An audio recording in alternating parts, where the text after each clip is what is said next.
She thought it was just another shift, serving wine to powerful strangers.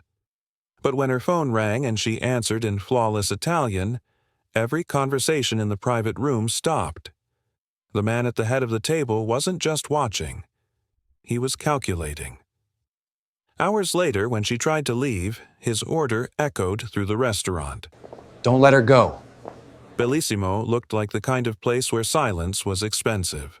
Crystal glasses lined the tables, chandeliers floated above them like cages of light, and every server moved as if one wrong step could shatter the night. Sophia James, 26, tied her apron and slid into the rhythm of another double shift. She was invisible here, just the black waitress who never spoke unless spoken to, who carried trays steadier than anyone else. That's how she liked it. Invisible meant safe. The manager snapped his fingers near the espresso machine. "Table 7, he whispered, eyes sharp. Everyone knew what that meant. The men from upstairs, the ones with tailored suits, thick watches, and silence that didn't invite questions. No one used the word Mafia. They didn't have to. Sophia adjusted her collar and pushed through the velvet curtain into the private dining room. The air changed, thicker, slower. A dozen men sat around the table, laughter low, Italian rolling between them like music played under glass. At the head sat Dante Ricci, broad-shouldered, mid-40s, the kind of calm that made everyone else smaller. He didn't look up when she poured the wine. That was fine by her. Plates arrived, orders whispered, and Sophia began to fade back toward the door. That's when her phone buzzed. A mistake. She shouldn't have carried it. But her mother was ill, and calls from the clinic never waited. She glanced at the screen. Mama, Napoli. She hesitated, then answered softly, almost beneath her breath. Pronto. Sì, sto bene. Non ti preoccupare. The words slipped out smooth, fluent, native. The room went still. Forks paused mid-air. One of the men leaned toward another, murmuring, "She's Italian?" Another smirked. "Not from here." Sophia realized too late that every eye had turned her way. Her pulse hammered. She ended the call quickly. "Mi scusi.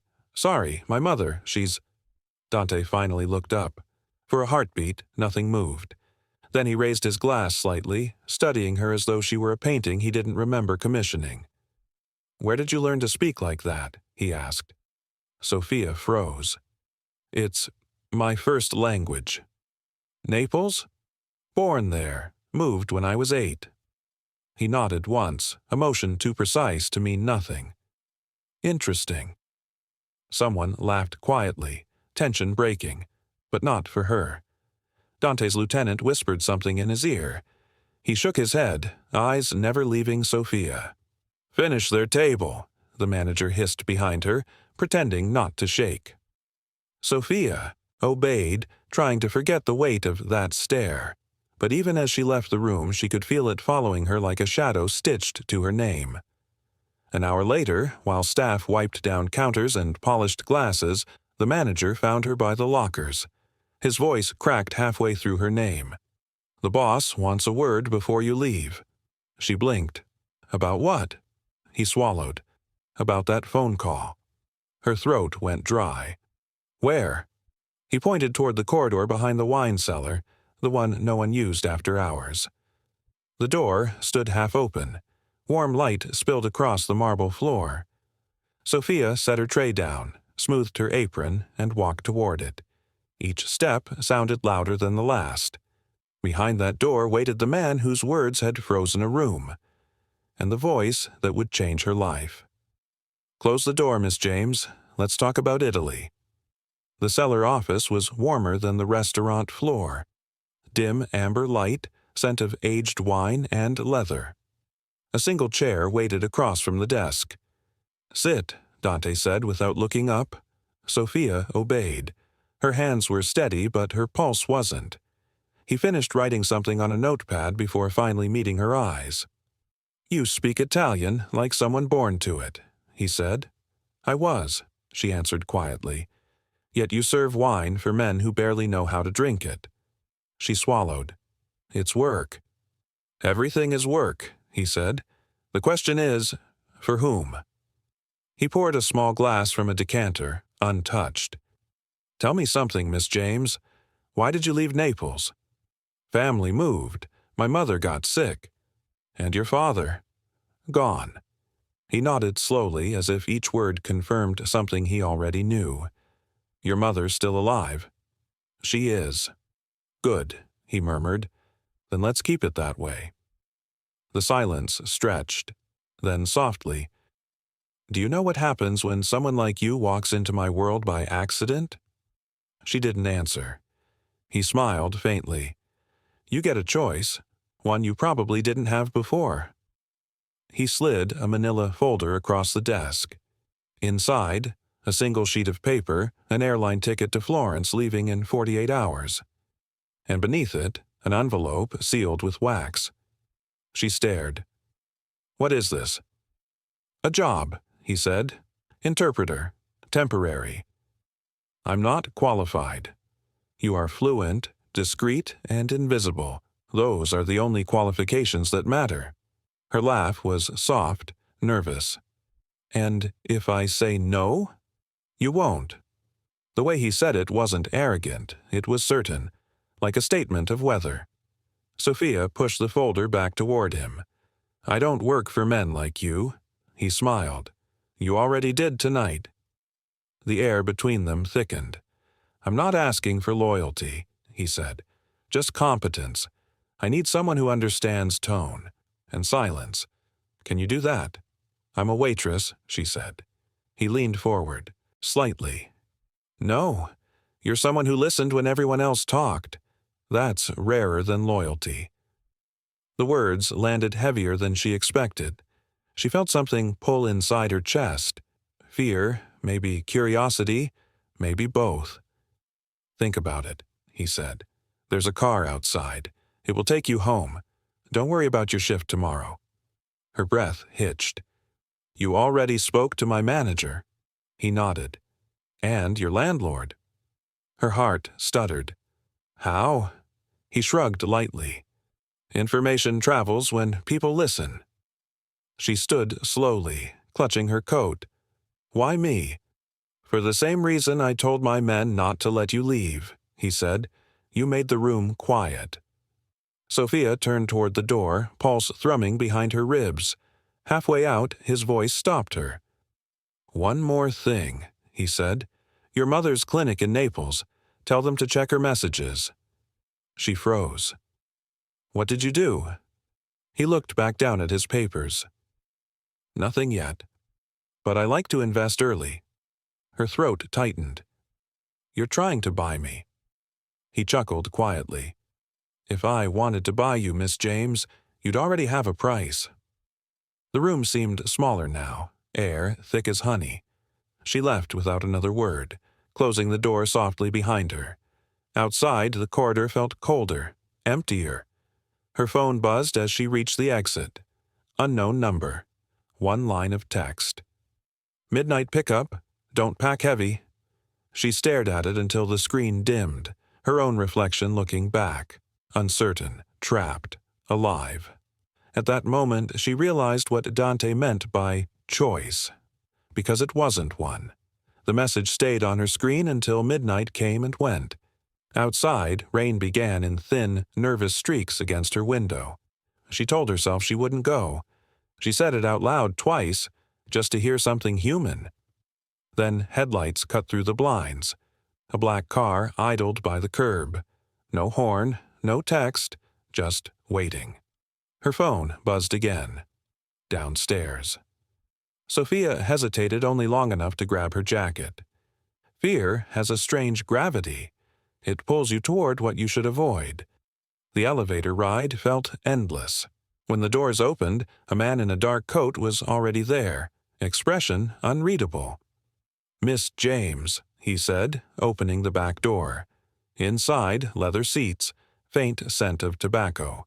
The city blurred by, wet streets, empty cafes, traffic lights stretching into colorless lines. No one spoke until the skyline disappeared behind industrial fences and runway lights. private airport, private jet. Dante Ricci waiting at the foot of the stairs, coat collar turned up against the rain. "You came," he said simply. "I didn't say yes." "You didn't have to." She paused halfway up the stairs. "If I refused?" He smiled. "Then this would be a conversation about your mother's clinic." Her jaw tightened. "So this is blackmail." He tilted his head. "Call it persuasion. Inside the jet, warmth and quiet. One attendant, no insignia, no chatter. Dante sat opposite her, file folder open on the table between them.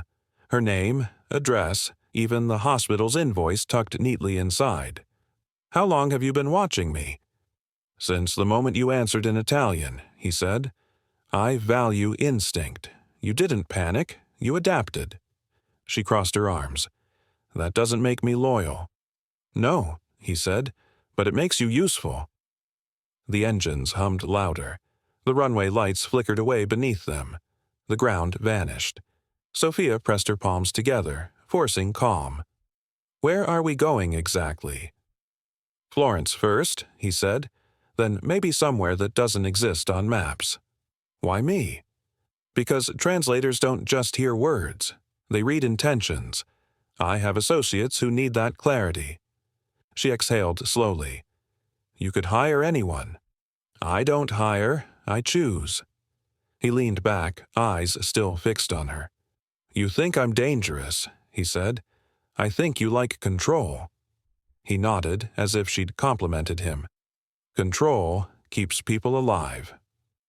Silence stretched, only the hum of altitude filled it. She looked out the window. Clouds swallowing moonlight. Ocean, a black mirror below. When she turned back, he was studying her phone. "How did you—" "Unlocked. You should be more careful." He typed something quickly, then slid it back. "Your mother's next procedure is covered," he said. "I don't forget what matters." Sophia felt anger rise, sharp and hot. "You think generosity cancels coercion?" "No," he said softly. "It just changes the math." The plane dipped slightly. Turbulence or intent, she couldn't tell. He poured 2 glasses of wine and pushed one toward her. "To choices," he said. "I didn't make one." "Exactly," he replied. "That's why you're still alive." She didn't drink. When the seatbelt light blinked on, he closed the folder, as calm as ever. "Sleep," he said. "Tomorrow you'll need it." "For what?" He smiled. "For deciding what kind of prisoner you'll be." Her stomach dropped as the plane broke through the last of the clouds, revealing the faint shimmer of Italy below. She didn't know whether it was beauty or warning. Through the headset, the pilot's voice came softly. "Welcome to Florence, Signore Ricci. Your villa is ready." Dante looked at her. "So are you." The villa rose from the hills like something the earth had been forced to give up. Dawn painted its walls in pale gold, olive trees whispering in the cold Tuscan wind. From the car window, Sophia watched the gates open, wrought iron, black, heavy, and felt the world she knew close behind them. 2 men in suits escorted her through marble halls. Every surface gleamed. Every sound was measured. The air smelled of cedar, coffee, and something faintly electric. Surveillance, invisible but constant. "Your room," one of the guards said, opening a door at the end of a long corridor. Inside, sunlight, a balcony overlooking vineyards, a wardrobe already filled. Clothes her size, perfume she'd never worn, a phone on the desk, new, untraceable. "Breakfast in 30, he added. "Mr. Ricci prefers punctuality." When the door closed, she exhaled for the first time in hours.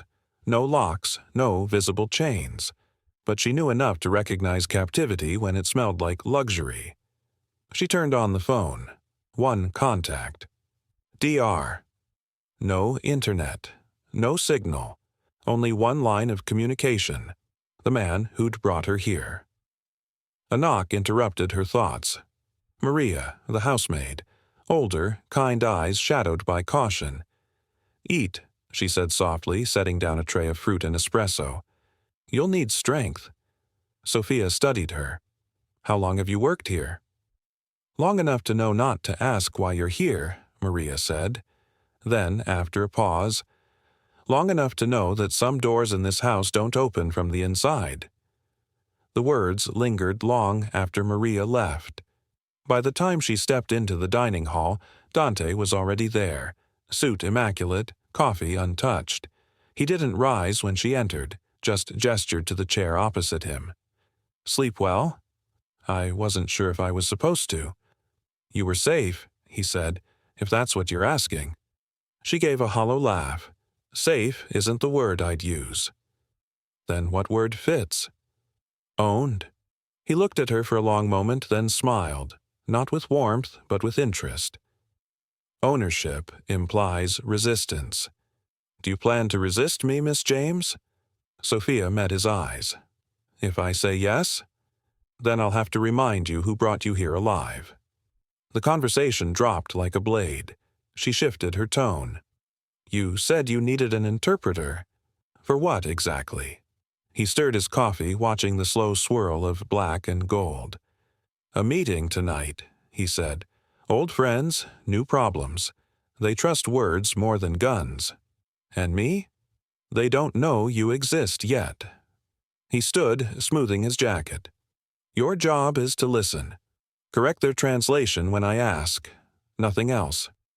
And if I refuse, then the doctors in Naples will start asking why your mother's bill was reversed."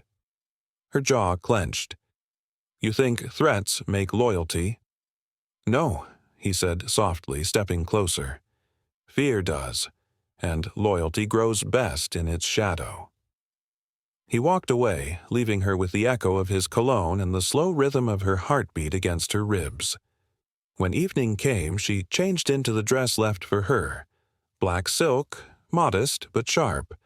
Maria appeared again, silent this time, and led her through hallways lined with oil portraits whose eyes seemed to follow. As they reached the study, Sophia caught a fragment of Dante's voice through the door. Italian, fast, controlled, then a phrase that made her stomach tighten. "If she runs, end it quietly." The door opened. Dante smiled as if nothing had been said. "Ready to translate, Miss James?" The villa's main hall shimmered like a dream built on silence. Crystal chandeliers, long table, silver, and shadows.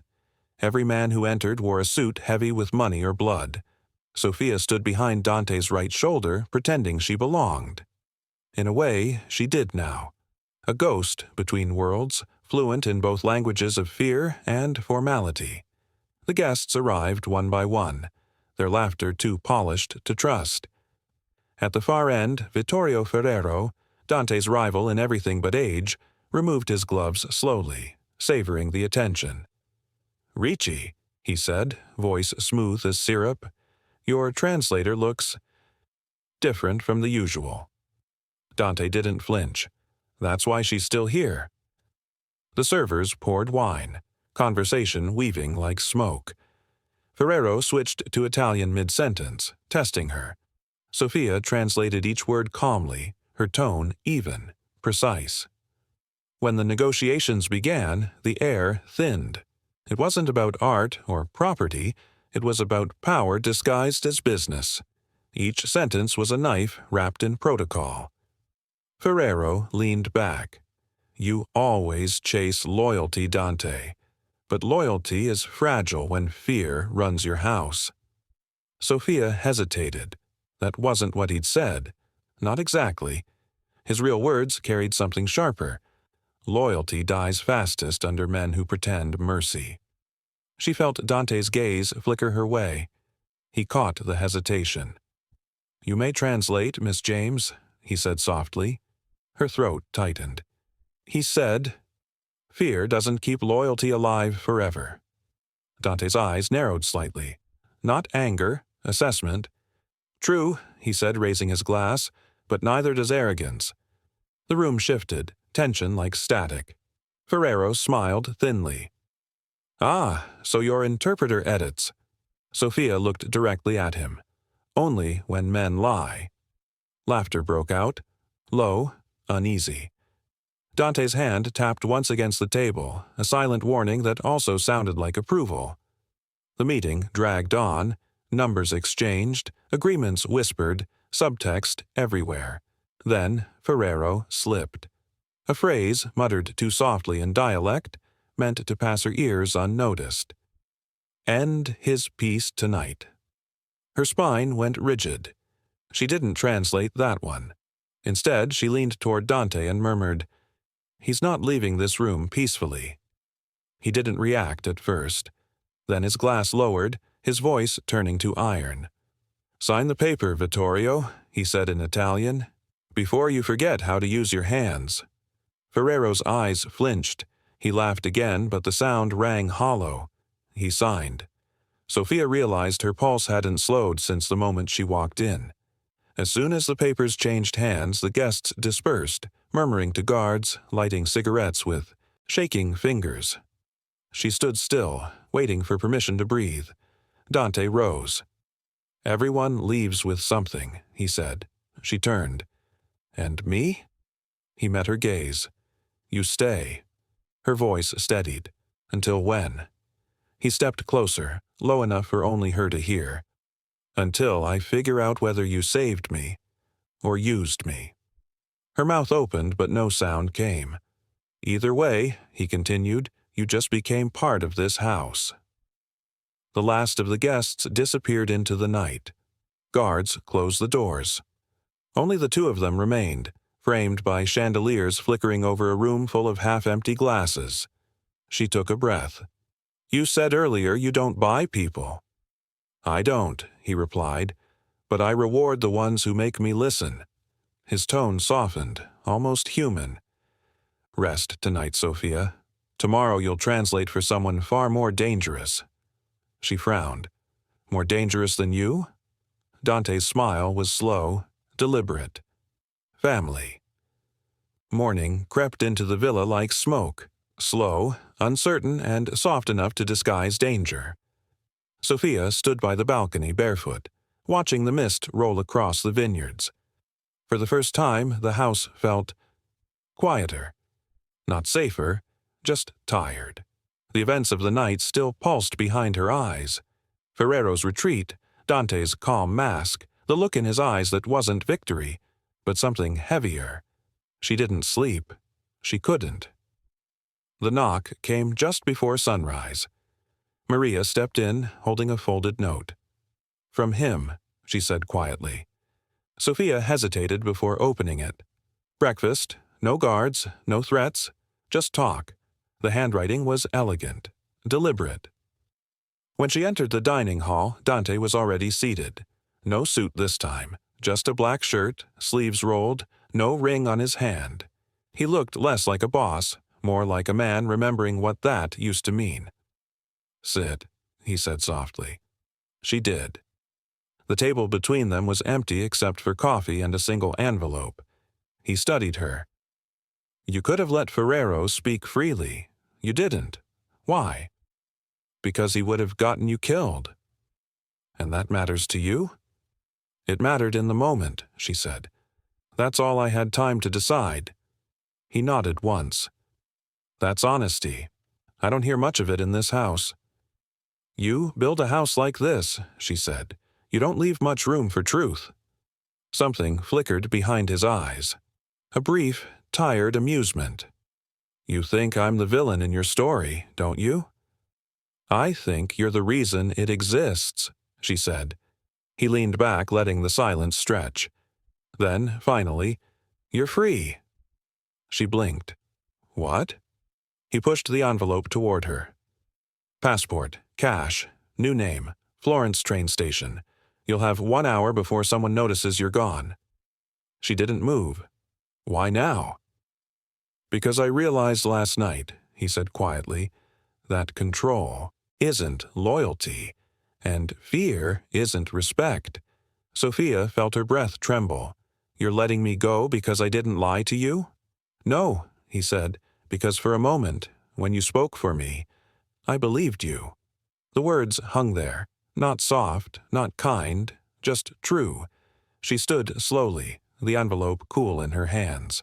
Maria appeared by the doorway, pretending not to listen, but clearly relieved. Sophia hesitated. "What happens to you after I leave?" Dante smiled faintly. "Same thing that happens to all men who mistake power for peace." "And what's that?" "They end up alone." She nodded, unable to find words. The guards didn't stop her this time. The gates opened just as the sun cut through the fog, scattering gold across the stone path. At the train station, she sat with the ticket between her fingers, watching strangers pass by. Free, unbothered, real. Her phone buzzed once. Unknown number. A message. "The next time you answer in Italian, make sure it's for yourself." She smiled. Small, tired, but real. As the train pulled away, Florence unfolding in the distance, Sophia closed her eyes and breathed for the first time without fear. She thought about the girl who once poured wine in silence, about the man who taught her that mercy could live inside monsters, and about how power, in the end, belonged to the one who could walk away. "He told them not to let me leave. But the truth is, he never left me either.